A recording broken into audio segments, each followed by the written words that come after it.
আসসালামু আলাইকুম ইয়া মান ইত্তাবাল হুদা। আপনারা জানেন যে আমরা বাংলাদেশ জামাত ইসলামের পক্ষ থেকে ১০ নম্বর আগরডাড়ি ইউনিয়ন শাখার উদ্যোগে নেহা পূজা মণ্ডপ হ্যাঁ, হ্যাঁ। এখানে আমরা আসছি। আমাদের সংখ্যালঘু, আমাদের হিন্দু সম্প্রদায় দাদাদের পাশে আসছি, খোঁজখবর নিতে আসছি, মত বিনিময় করতে আসছি। আমি হচ্ছি ১০ নম্বর আগরদাড়ি ইউনিয়নের বাংলাদেশ জামাত ইসলামে আমিরের দায়িত্ব পালন করছি এবং আমার সঙ্গী সাথীরা আছে, আমার কর্মী ভাইরা আছেন। আমরা ১০ নম্বর আগরদাড়ি ইউনিয়নের নেহা গ্রামে এসে ওনাদের খোঁজখবর নিচ্ছি। তো আপনার নামটা কি বলেন? আমার নাম সুনীল। ওনারা এসছেন, এসে আমাদের খোঁজ খবর নিয়ে সমস্ত শারীরিক সব দেখাশুনো করতেছে যে কোনো অসুবিধা যেন না হয়, তার জন্য আমরা আছি। আপনারা সুস্থ থাকবেন, আর অসুবিধা হলে আমাদেরকে জানাবেন। এসবগুলো সব ওনারা বলছেন আমাদের, যেটা আমাদের খুব ভালোই লেগেছে, যেটা এটা সত্যি আমাদের শুনেও ভালো লেগেছে। আর ওনারা আমাদের পাশেই আছে। যেটা শুনছিলেন আপনারা যে আমাদের সুনীল দাদা, ওনার কাছে যে আমরা ওনাদের খোঁজখবর নিচ্ছি, ওনাদের কাছে মোবাইল নাম্বার দিয়ে যাব। আমাদের নম্বর ওনাদের আশেপাশে এই গ্রামের লোকজন সব এখানে আছে, উপস্থিত আছে। যখন কোনো আপনাদের কোনো সমস্যা হবে, সাথে সাথে আপনাদের এই পাশ আমাদের হাফেজ আবুল বাসার ভাই, বাংলাদেশ জামাত ইসলামের অ্যাসিস্ট্যান্ট সেক্রেটারি, উনি এই ইউনিয়নের অ্যাসিস্ট্যান্ট সেক্রেটারি, ওনাকে বলবেন। সাথে সাথে উনি প্রশাসন, সেনাবাহিনী দিয়ে আপনার কোনো দুষ্কৃতিকারী যদি আপনাদের এখানে এসে কোনো অসুবিধা করে, হুমকি ধামকি, কোনো ক্ষয়ক্ষতি, কোনো ভাঙচুর, কোনো কিছু টাকা পয়সা দাবি যদি আসে, সাথে সাথে জানাবেন। আমরা সেনাবাহিনীর কাছে জানাই দেবো, তাদেরকে আমরা একটা আইনের আওতায় নিয়ে আসবো। এবং আমরা ইতিমধ্যে বিভিন্ন আগরদাড়ি ইউনিয়নের বিভিন্ন পূজা মণ্ডপগুলো আমরা বিভিন্ন আমাদের কর্মীদের দিয়ে আমরা পাহারার ব্যবস্থা করছি। তো আপনাদের এখানে আপনাদের এই গ্রামের লোকজন দিয়ে আপনাদের ওখানে পাহারা দেওয়া হবে এবং আপনাদের যাতে শান্তিতে আপনারা বসবাস করতে পারেন আমরা দেখব। কেননা আমাদের কোনো দ্বন্দ্ব নেই, আমরা শান্তি চাই। এবং আমাদের হিন্দু ধর্ম ভাই ভাই আমরা সবাই মিলেমিশে থাকতে চাই, ঠিক কিনা বলেন? তো আপনার নাম কি বলেন? আমার নাম হারুন।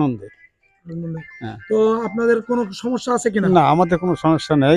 আমার মাতকাটি থেকে ওরা এসেছিল কালকে, ওরা আমাদের সাথেই ছিল। আরো আমাদের মাতকাটির ওই যে জামাত ইসলামের লোক এসেছিল, ওরা এসে আমাদের এখানে আমাদের ডেকে ডেকে তুলিয়ে আমাদের সাথে অনেক সময় ছিল।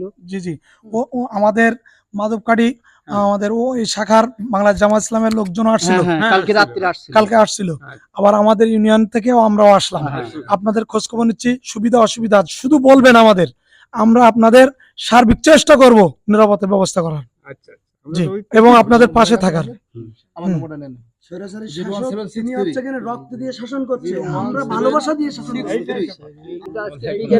সেটা বলেন। তিনটে চারটে সেলিব্রিটি না মোটরসাইকেল এখানে একটু রাগ কথা ব্যবহার করছিল না, এখানে কথা সেলিব্রিটি ছিল। হ্যাঁ, শুধু কারা চিনতে পারেননি মনে হয়। হ্যাঁ, এইসব দুষ্কৃতিকারীরা আমরা খুঁজে বেড়াচ্ছি যে কোনোভাবে যাতে করে আপনারা সাথে সাথে আমাদের নম্বরে ফোন দেবেন। সেনাবাহিনীর নম্বরটা আপনাদের কাছে দিয়ে যাবো, আছে আপনাদের কাছে। সেনাবাহিনী আমাদের সাতক্ষীরার দায়িত্বে যিনি আছেন, আপনাদের কাছে এই নম্বরটা দিয়ে যাব। আপনারা প্রয়োজনে ছবি তুলে রাখবেন। জি জি, নতুন দেখছেন।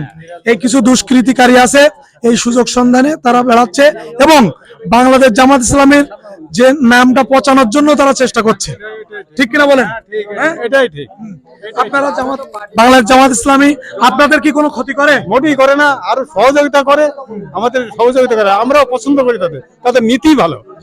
এটাই দাদা, বাংলাদেশ জামাত ইসলামী সম্পর্কে আপনার কি মন্তব্য? আপনাদের না, ভালো মন্তব্য। আমাদের আশাতে খুব ভালো লেগেছে, আর আমরা ভালোই মনে করতেছি। এর আগে কি কোনো আপনাদের লোকজন কি কোনো কিছু করছে? না, কেউ কিছু করেনি। তবে আমাদের এই পরে খুব ভালো লেগেছে। আর আপনারা ভয় থাকবেন না, আর ভয় থাকবে না। আপনারা যেখানে আমাদের সাথে আছেন, আমরা ভয় থাকবো না, আমরাও আপনাদের সাথে থাকবো ইনশাআল্লাহ। আমরা বাংলাদেশে কোনো দুষ্কৃতিকারীর ঠাঁই নেই, ঠাঁই থাকবে না। বাংলাদেশ জামাত ইসলামী, বাংলাদেশ ইসলামী ছাত্র শিবির এই ওয়াদা করেছে জাতির কাছে তারা চেষ্টা করে। আপনার কাছে রাত্রে ফোন দিছিলাম আগামীকাল, দাদা শোনেন, আগামীকাল আপনার কাছে রাত্রে ফোন দিছিলাম, দিয়ে আপনাকে বসে বলছিলাম তো যে কোনো আপনারা চিন্তা করবেন না, সমস্যা নেই, আপনার সাথে দেখা করব। আজকের আপনাদের এই প্রতিবেশী এলাকায় বাংলাদেশ জামাত ইসলামের কর্মীদেরকে নিয়ে আপনাদের কাছে আসছি খোঁজ খবর নিতে। এই ভাইদের সাথে কথা, দাদাদের সাথে কথা হয়েছে, আপনার সাথে আপনি বলেন যে আপনার কেমন লাগতেছে? আমার খুব ভালো লাগতেছে, আমাদের আর মানসিক টেনশন আর নেই আপনাদের কাছে পেয়ে, সত্যি খুব আনন্দিত আমরা। আমাদের মনে হচ্ছে যেন আমরা খুব ভালো আছি। জি জি, ভালো থাকবেন বিশ্বাস করি। আপনার জি, আপনার নাম বলেন? শিবপদ দাস। শিবপদ দাস। জি, আমাদের মাঝে শিবপদ দাস উনি আসছেন, আমাদের দাদা। আমরা দ্বন্দ্ব চাই না, শান্তি চাই। আমরা হচ্ছে সকলে সংখ্যালঘুরা সকলে ভাই ভাই মিলেমিশে থাকতে চাই। তো আপনাদের পাশে আছি, থাকবো ইনশাল্লাহ। বাংলাদেশ জামাত ইসলামী 10 নম্বর আগরডাড়ি ইউনিয়নের সকল কর্মীরা আপনাদের পাহারা দেবে। জি, আপনারা শুধু আমরা না, আপনারাও সহায়তা করবেন আমাদের সাথে, আমরা আপনাদের পাশে আছি ইনশাল্লাহ। আপনারা না, ভালো লাগলো আপনারা আসছেন আমাদের জন্য এগিয়ে, এই জন্য অশেষ ধন্যবাদ। আর আমরা থাকবো এইভাবে, এই আশা রাখি আপনাদের কাছে। আমার ছোট ভাই, ঠিক আছে, একই কথা। তো আপনাদের আমাদের কোনো লোকজন তাদের কোনো ক্ষতি করেছে কিনা? না না, বাংলাদেশ জামাত ইসলামের কোনো লোকজন কোনো অসুবিধা করছে কিনা? আমাদের কোনো সমস্যা হয়নি এই পর্যন্ত, আশা করি হবেও না। হবে না ইনশাল্লাহ। তো আপনাদের কাছে আমরা নাম্বার দিয়ে যাব, সেনাবাহিনীর দায়িত্বে যারা আছেন নাম্বারটা দেওয়া হয়েছে। এই নাম্বারে আপনারা কেউ কোনোভাবে যদি কেউ ক্ষতি করতে আসে, কেউ হুমকি দামকি দেয়, কোনো প্রকার আপনারা শুধু জানাবেন, আমরা সাথে সাথে আমরা সেনাবাহিনীর নাম্বার আছে আমাদের কাছে, আমরা ওখান থেকে লোক পাঠাই দেবো। ইতিমধ্যে আমাদের নীলিখালী দত্তডাঙ্গা ওইখানে এক দুষ্কৃতিকারীকে আমরা বাংলাদেশ জামাত ইসলামী লোকজন ধরে আমাদের সেনাবাহিনীর কাছে তুলে দিয়েছে, যে কাউকে কোনো জানমালের ক্ষতি করতে দেওয়া হবে না। ঠিক আছে, তো সকলকে ধন্যবাদ, সকলকে ধন্যবাদ। আর আমাদের যারা আপনারা আছেন আমাদের এখানে বাংলাদেশ জামাত ইসলামী লোকজন, আপনারা বা আমাদের দাদাদেরকে পাহারা দেবেন, দেখবেন, এই সকলে এই আশা করি। এবং এই বাংলাদেশকে আর কখনো এরকম ভাবে জুলুম নির্যাতন নিপীড়ন হবে না আশা করি। সুন্দর একটা সময় আসবে, সময় আসতেছে। এই অন্তর্বর্তীকালীন সরকার গঠন হচ্ছে খুব তাড়াতাড়ি, হওয়ার পরেই আমাদের বিভিন্ন আইন শৃঙ্খলা বাহিনী বিভিন্ন দিকে চলে যাবে এবং আমাদের এই বাংলাদেশকে সুন্দর একটা বাংলাদেশ রূপান্তরিত হবে, এই আশাবাদ ব্যক্ত রেখে আমি আমার কথা শেষ করছি। আসসালামু আলাইকুম ওয়া রাহমাতুল্লাহ। আপনারা দেখতে পাচ্ছেন এই এলাকার মন্দিরগুলো সুন্দরভাবে সংরক্ষিত আছে, কোনো প্রকার হামলা বা কোনো চিহ্ন নেই। আলহামদুলিল্লাহ, আমরা পাহারা দিতে সক্ষম। এই এলাকায় হিন্দু ভাইদের জান মাল সব রক্ষা করতে আমরা সদা প্রস্তুত। ইনশাল্লাহ ভবিষ্যতে আমরা এইভাবেই এই হিন্দু সম্প্রদায়কে পাহারা দিয়ে যাব।